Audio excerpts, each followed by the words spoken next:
Well, where do I begin? I'm a super senior at a state university, majoring in secondary ed and English writing. I was living at my mother's place while finishing up my final credit during the fall semester. She lives an hour and a half away from my university, so the drive every week was not the most enjoyable, but I managed.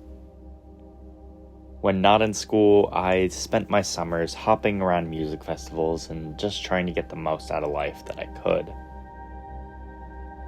I am pretty well experienced in every form of mind alternate. I've eaten 14 hits of good LSD in one night, smoked nuggets daily, and have dined on enough mushrooms to visualize God.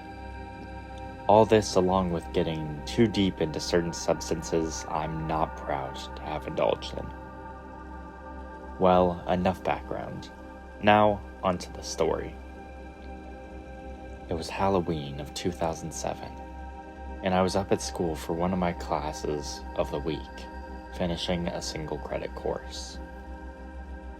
This guy that's a few years younger than me briefly told me that he had some doses of 2C-B. Being the psychonaut I am, I was all about dosing on some 2C-B this Halloween.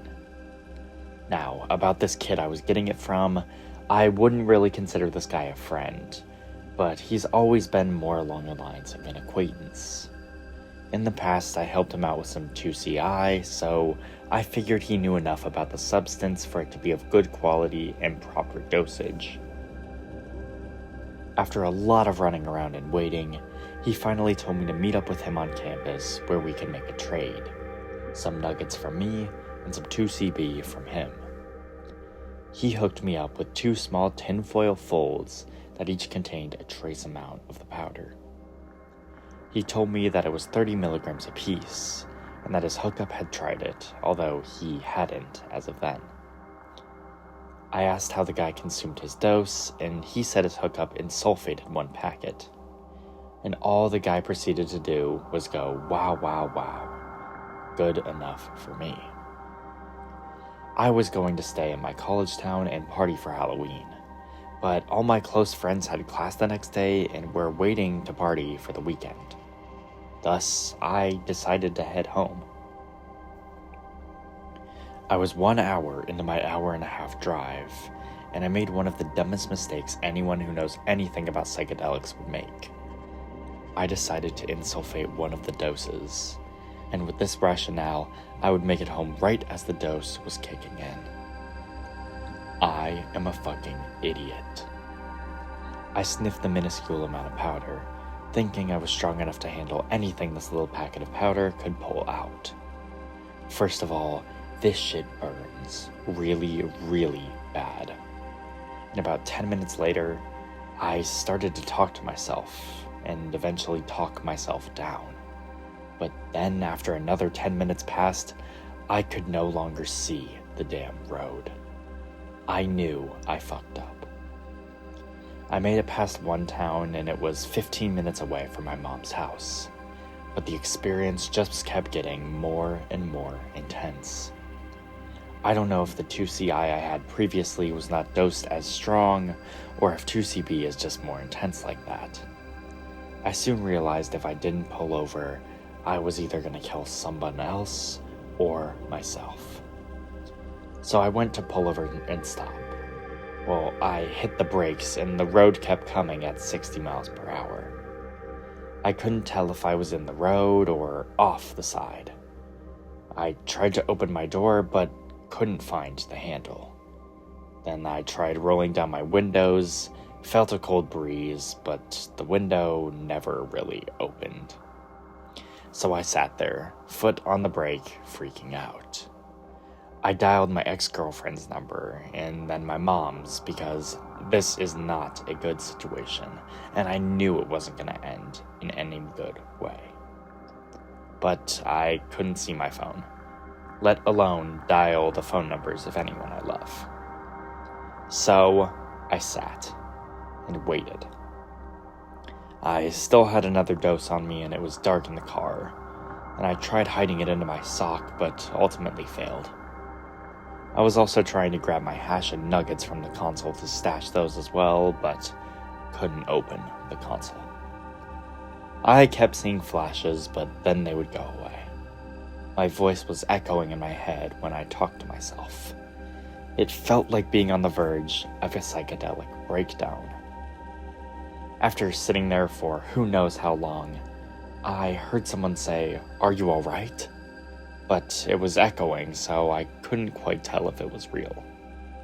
I looked out the window and saw a guy standing there, and he looked kind of haphazard, as if he'd crawled out of a car accident. Oh fuck, I hit someone. I felt for my seatbelt, and sure enough, I was hanging upside down from the ceiling of my car. I hit someone. Oh god, what the hell have I done? Was all I could think. I looked out the window again, and the guy was gone. Again, I have no idea how much time lapsed, but eventually I had seen some blue and red flashes, and even in my precarious mind state, I had an idea that those flashes were real. I looked out the window, and there was a boy dressed as a cop. It was Halloween, after all. I rolled down my window, and he screamed, "Put your hands on the wheel!" I don't know exactly what he did, but I was looking down at the barrel of this boy cop's gun. Needless to say, that scared the shit out of me. Again, I don't know what happened or how much time passed, but an ambulance came, and even with me helping, no one could open the door to my car. It was at this point I realized I was sitting upright and must not have gotten in a car accident. When they got me out of my car, I kept saying something about how I needed to call my mom and my ex, and how my phone wasn't working. Apparently, I was sitting in the middle of the highway, with all my windows rolled down, except for my driver's window, and my foot on the brake, despite the fact that I turned the car off. It was roughly 30 degrees outside at this time, and I was found only wearing a t-shirt. So, they load me into the ambulance, and I just keep on talking about how something isn't right. The first thing they ask is if I took any narcotics. Well, of course I lied. They finally get me to the local hospital. I see the boy cop again and realize he is an actual cop, not dressed up for Halloween. They put an IV in me and take my blood to analyze it. By this point, I'm looking out the door to the ER, and I see my kid sister, and I can see she had been crying. I felt like a real fucking asshole at that point.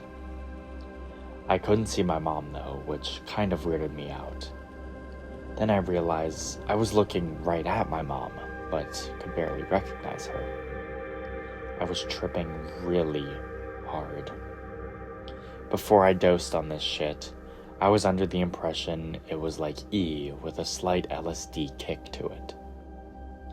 They ended up finding my glass bowl I brought at my first Bonnaroo, but they didn't say anything about the hash or nuggets. I still don't know if that shit is in the car, or if the cops just took it without much fuss. They did a CAT scan, and the boy cop shows up again, telling me they found my bowl and I wouldn't get charged for it. He didn't say anything about the other dose of 2C-B or the hash or herb. Eventually, they get my drug screen back and find benzos in my system. I am prescribed to Xanax. And of course, they found pot. Well, boy cop has an idea that Xanax and grass don't make you act or say some of the shit I was popping off with. I wouldn't talk, and they couldn't find what I took that made me obviously lose my fucking mind. So again, I have no idea how much time lapsed. But eventually, my mom left, and they put me in a gown. There was one point that I want to tell about, where they needed some urine from me. Not being much of an exhibitionist, I couldn't pee. I think the hospital thought I was trying to mess with the urine or something in the bathroom, so they sent this bald guy in with me to hold my hospital gown up while I took a leak. I could tell he was kind of embarrassed, and being in my mind state, I made some smart-ass comment about how fun his job must be. Well, he quipped back with, "It's either this or we put a catheter in your urethra."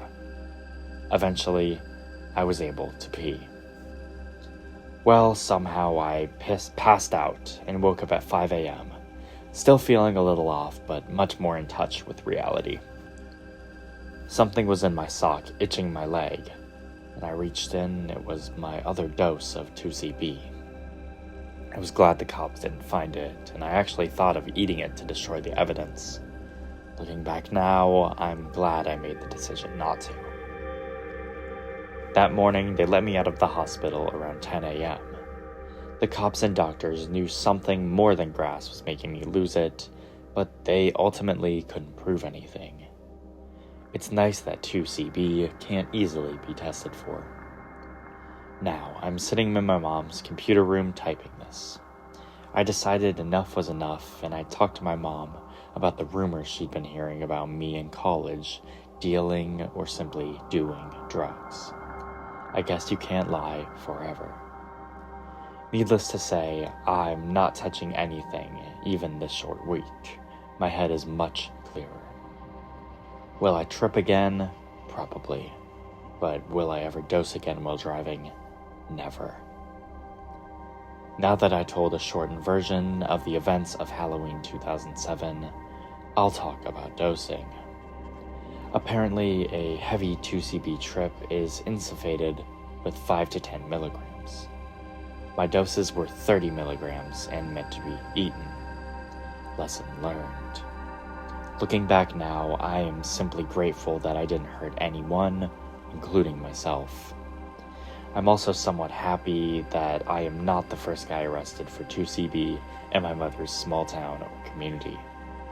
Could this have ended better? Yes. But could it have ended much, much worse? For sure.